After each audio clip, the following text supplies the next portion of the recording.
Alright, today we are reacting to The Stupidest Criminals of All Time by sunnyv2. Now listen, sunnyv2 has used my clips in his videos, so I think it's fair that I get to react to one of his videos for my channel. You know, sharing is caring type of thing. Give some, you take some. You know, it's a mutual interaction, mutual exchange. So yeah, let's take a look at this, but before we do, remember to drop a like on this video and subscribe if you're not yet subscribed. Bro, if I see you in public and you're not subscribed, I'm gonna look at you funny, bro. Like, just straight up. I'm gonna give you a peculiar expression. So you don't want that to happen. Let's get into this. In 2009, Matthew McNally and Joey Miller robbed a home in Iowa using masks drawn onto their faces with permanent black marker.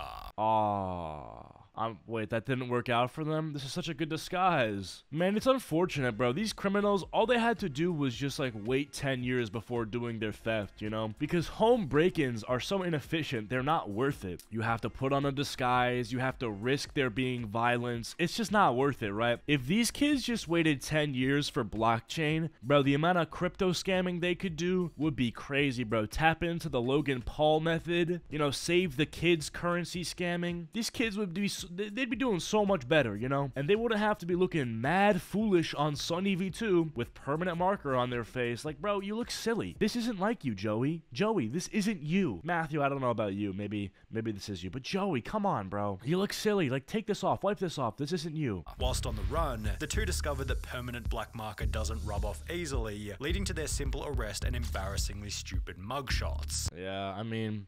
that's the game, right? Don't hate the player, hate the game. That really is so stupid, though. Like, just a very ineffective strategy. A futile attempt, if you will. However, these two still look like geniuses in comparison to some of the other idiots we'll be talking about as we discuss the stupidest criminals of all time. Take, for example, MacArthur Wheeler, who robbed 2 banks in broad daylight as he thought that pouring lemon juice on his face would make him invisible to cameras. When shown that— so she poured lemon juice on her face because she thought that that would make her face invisible to cameras? Yo, where do you even hear something like that, bro? Is this like what Alex Jones says, like on InfoWars? That's such an, like, esoteric thing. Like, where did you hear that? It's gotta be the voices, bro. The voices were common pretty hard. Voices were like, put on the lemon juice. And she was like, okay, voices. Bro, you're off a perk for that. In the bank surveillance footage, Wheeler refused to believe that he was visible, stating to officers, "But I wore the juice," believing that as long as he didn't come near a heat source, he should have been completely invisible. Police concluded that Wheeler was not crazy or on drugs, just incredibly mistaken, with the lemon juice mistake eventually costing Wheeler a 24.5-year prison sentence. Wow, 24 years? I mean, look, I understand, right? She tried to rob 2 banks. You just can't do that, right? But at the same time, bro, 12 years per bank, I don't know, man. That feels like a lot. Did anyone die? Did anyone get hurt? I don't know. If it was me, we'll say maybe 5 or 10. I don't know how the legal system works, and I don't know the specifics, but, bro, 24 years, I mean, that's a lot of your life just taken away. However, if we're on the topic of terrible disguises, then we can't go past Dennis Hawkins, whose disguise as an old lady wasn't much better. His sweater accompanied fake boobs, a full beard, and fittingly clown pants, with this insanely recognizable outfit helping police to catch Hawkins only an hour after the robbery. Well, we call that a bad disguise maybe for that time period, but nowadays, I mean, I'd be seeing people that kind of look like that. Guys dressing up like girls. Oh, no, no, no. That dude was woke for his time. The police chief for the area stated, "He would get my nomination for dumbest criminal, I think. You still have his black facial hair with a blondish wig. Definitely different." Hey, man, you know. Maybe he just felt comfortable that way. You can't stigmatize him like that. Different is also a good way to describe Patrick McGuire's disguise, who robbed an Illinois convenience store while covering his face with a clear plastic bag. What's up with these stupid disguises? That's 3 of them now. Lemon juice on the face, permanent marker on the face, bag on the head. Bro, just wear a ski mask. I mean, like, listen. Don't wear a ski mask because don't do crime. But if you're already going to do the crime, right, like you're locked in, you've made the decision, I mean, like, at least do it right. You know, get the job done. Well, I mean, don't get the job done, but like,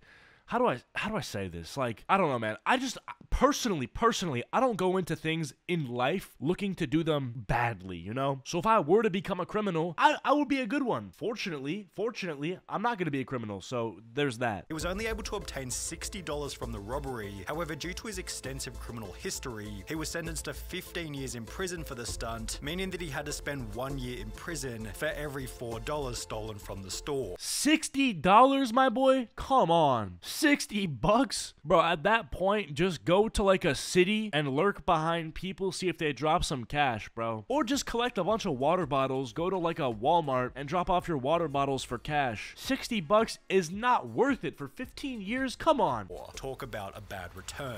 Equally bad was Paul Sinclair's, who attempted to rob a bank in Florida by using his fingers curled up into a gun shape. Wow, we get the second grade tactics being deployed. Pretty stupid. Yeah, I agree. Pretty stupid strategy, but what's up? How bad did it get? Quote-unquote weapon was so non-threatening that the bank teller gave him only $120. Wait, what? They gave him 120 and he's the stupid one? This guy didn't have to buy a gun. He did not have to buy a gun. All he had to do was use his finger and he still walked out with the bag. 120 is double the $60 that the last guy got. So how is this guy the stupidest? After which he'd flee on foot before being caught by police only 10 minutes later. Then there was James Blankenship, who thought that robbery was legal as long as you did it at a certain time of day. Back in 2013, Blankenship broke into his own mother's home, after which the police were called, who would take to their Facebook page later that day to explain what had happened. He fled the scene upon seeing his mother. The male was located under the— Wait, he robbed his own mom? Bro, just ask for Apple Pay. Do some chores, bro. Get your money ethically. Come on, bro. These people are so sad. House hiding in a crawl space. Wait, he tried to hide in a crawl space? That's definitely a strategy. I mean, that doesn't necessarily make sense though, because if he thought robbery was legal, then why hide, you know? That doesn't quite make sense to me. Advised of his charges, he made the statement, "I thought you could only be charged with burglary if you break in during the night time." Blankenship was given 180 days in jail and ordered to pay a $100 fine, yet this wasn't the only time when a person was dumb enough to think that a law didn't apply to them. Because when Reuben Pavin was caught stealing from a charity thrift shop in New Hampshire, he'd state that he thought everything was free because of the name of the business, Finders Keepers. The sign did say Finders Keepers, so I took that DVD player, took it home, Pavin told the local TV station. A couple of weeks later, the stuff is still there on the porch, so I'm thinking to myself, Finders Keepers, they probably just put stuff out there for people to take. I mean, I kinda understand where this guy's coming from. So there's a store called Finders Keepers. There's a bunch of stuff sitting outside of the store. It sits out there for months. So the fact that there's just stuff there, nobody's touching it, and the store's name is Finders Keepers, nah, like, let him cook a little bit, because I kind of comprehend where he was coming from. Business responded via Facebook stating, "This man who was caught on video is saying it is all a misunderstanding. He thought everything at our store was free. Is that really the best defense he could come up with?" After which Pavin reportedly turned in the stolen goods to police, holding that he's not a bad person or a bad dad, and is rather just unbelievably stupid. I mean, I'm gonna give this guy benefit of the doubt. Yeah, I don't think that he is a bad person. His story actually makes a lot of sense. I mean, he returned the stolen goods. His story makes sense, and he's just saying sorry. Hey, bro, you're good. No need to worry. But was he as dumb as Derek Mosley, who in 2013 attempted to rob a store named Discount Gun Sales by using a baseball bat? When Mosley allegedly barged into Discount Gun Sales and smashed a display counter with his baseball bat, the store manager simply pulled out his own personal firearm and pointed it straight at the would-be robber, holding Mosley in the store until he was arrested and charged with first-degree robbery. A similar story then came out of Texas in July 2022 when a gun store was robbed at knife point, although this tale instead ended in a body bag as the robber was fatally shot by the store owner as he tried to exit with his loot. But what happens when you accidentally call 911 whilst committing a crime? Pocket dialing the police is probably a fairly common occurrence. However, for Carson Reinhardt and Nathan Tekla-Merriam, it happened at the most unfortunate moment, specifically while they were breaking into a car. The alert dispatcher soon realized that these GTA kids, bro, there's so many kids who are trying to break into cars and, you know, hotwire them and whatever. It's the GTA effect, I swear. These kids grew up playing GTA 5 and watching like fucking Quebble Cop or something. So now they think they can really just go out there and take people's cars. Like, dude, you're gonna get caught. You don't think cops know how to deal with this sort of stuff? And this guy's even dumber because he called the cops while he's doing the robbery. Like, dude,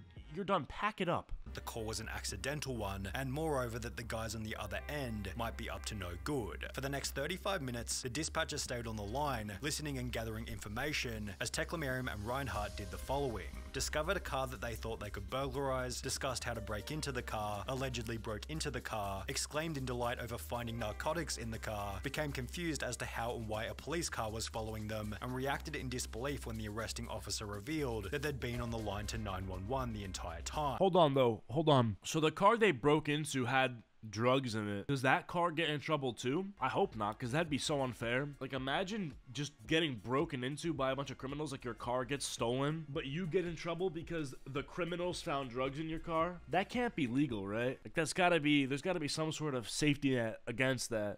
Scott Simon found himself in a similar situation. Damn, Scott Simon! I wonder what he did.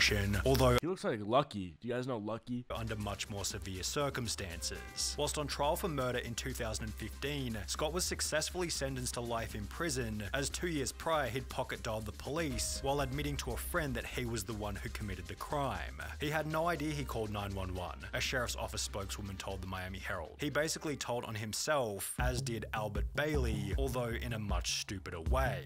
Bailey had planned on robbing a bank in Fairfield, Connecticut, although rather than exercising the element of surprise, he'd call the bank prior to the robbery stating, "I want $100,000 in large bills and no die packs. I'll be sending someone into the bank to get the money. Don't call the police, we are monitoring the police scanner." Prior to making this phone call, Bailey had already served 7 years in prison for a previous bank robbery. However, this new plan was equally ineffective. Bro, not learning your lesson is so sad. But to be fair, like, when you're in the slammer, you don't really learn a lesson, you just get in trouble, I feel like. So if you fail once, I mean, what's the saying? Practice makes perfect. So if he fails at doing the bank robbery correctly, he's gonna try again, you know? Practice does make perfect. If at first you don't succeed, try again. A lot of these bank robbers are probably good philosophers. You gotta give them credit, you know? They're on that sort of Andrew Tate grind set. As after arriving at the bank to collect his cash, Bailey was locked inside, arrested, and sentenced to another 9 years in prison. Although if he wanted to avoid this time behind bars, he could have had a chat with Tito and Amanda Watts, who got arrested in Florida for selling tickets to enter heaven at a price of $100. Tito Watts said in his police statement, "I don't care what the police say,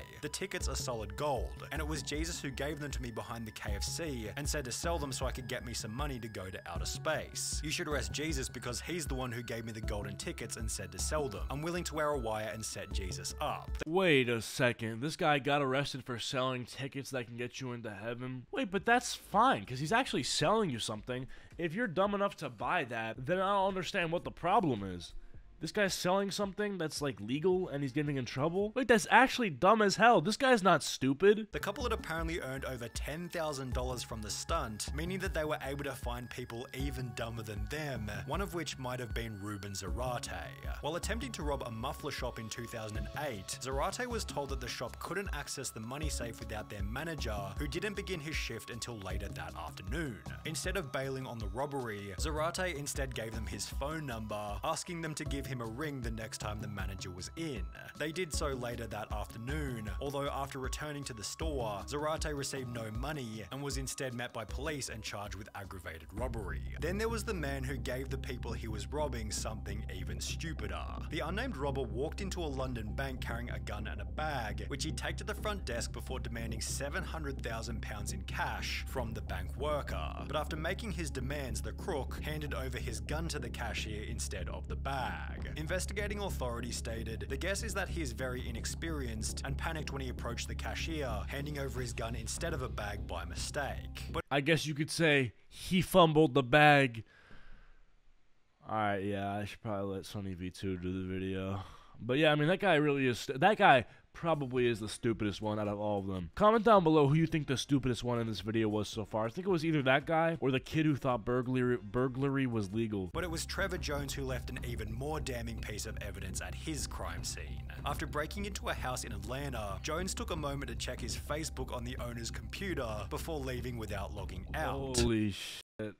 Oh my god. Oh my god, dude. Mid-burglary, checking your Facebook. Dude, that social media addiction, that FOMO is insane. Y'all know FOMO, fear of missing out. The quantity of FOMO you must have to not be able to do a fucking robbery without checking your Facebook. Dude, log off, bro. Delete the account. It's clearly interfering with your business practices. Imagine he logs onto the computer, updates his Facebook status like currently robbing somebody, smiling emoji. Like, dude's just stupid. Less than 3 years later, a similar story entered news headlines, reading a 26-year-old Minnesota man has been tracked down by police after leaving his Facebook profile logged in at a house he allegedly robbed, although this story has a much funnier ending. The homeowner decided to message the robber via his Facebook, stating, "You left a few things at my house last night, how can I get them back to you?" which was followed by the robber agreeing to come back to the home so he could collect the stuff he forgot. However, the robber didn't get any of his items back and was instead arrested while still wearing a watch that he'd stolen from the night before. While both of these idiots used social media poorly, at least they didn't brag about the robbery in a YouTube video, as is what happened in the bizarre case of Hannah Sabata. In 2012, at the age of 19, Sabata stole $6,000 from a bank in Nebraska, and while almost anybody else would have simply kept quiet, Hannah instead took to her YouTube channel Jelly Beanie to upload a video titled Chick Bank Robber, in which she'd straight up— Why are you subscribed though? Wait, you're subscribed. You support it, dude. You can't subscribe. I mean, he doesn't have noties on, so I guess that kind of maybe gives him some leeway, but that's crazy, bro. You can't be supporting this. 1/10 of the way to a play button as well. Admit to having just committed a robbery. She'd then discuss her entire methodology for the crime while showing the money and the amount that had been stolen, before concluding the video by describing the vehicle she had used and that it had its license plates removed. This information eventually resulted in Hannah Sabata's arrest and sentencing of 10 to 20 years prison, done so in a public courtroom filled to maximum capacity with people who had seen the video.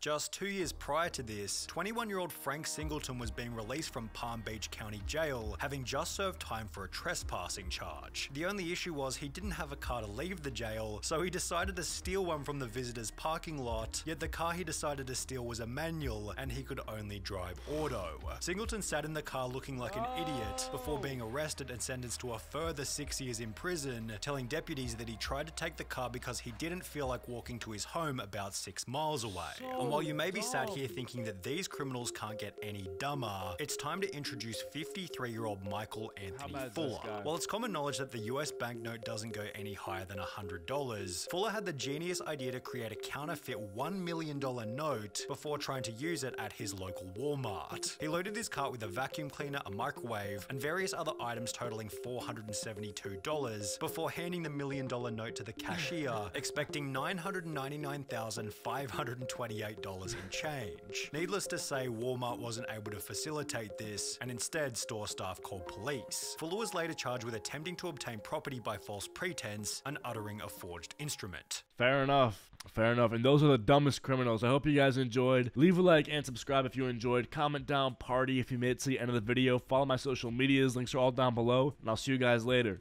Peace.